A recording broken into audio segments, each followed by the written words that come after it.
Daily star এবং প্রথম আলোর যারা সাংবাদিক তাদের ঘরে ঘরে গিয়ে তাদেরকে হত্যা করতে হবে। আপনারা জানি না দেখেছেন কিনা। সো এটা যে একটা কাকতালীয় ঘটনা ঘটেছে তা না, এটা মার্ডারাস। আরেকটা কথা বলতে চাই, প্রথম দিনে আমি এটা অত সচেতন ছিলাম না। আমার প্রায় 25-26 জন সহকর্মী তারা ছাদে আটকে পড়েছিলেন।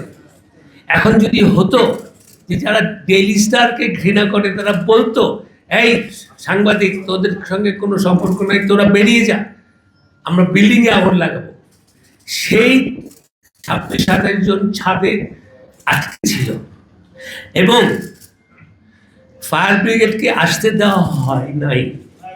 এটার মানে কি? They didn't only want to burn the building, they wanted to murder the staff of Daily Star.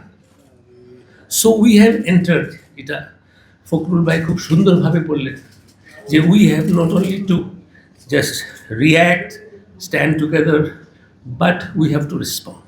We have entered into an era of murder. মত প্রকাশ তো অনেক দূর হয়ে গেছে, এখন বেঁচে থাকার অধিকারের ব্যাপারে এসে গেছে। আপনারা এখানে, আপনাদের সঙ্গে আমরা আছি, আমাদের সঙ্গে আপনারা থাকবেন। ধন্যবাদ।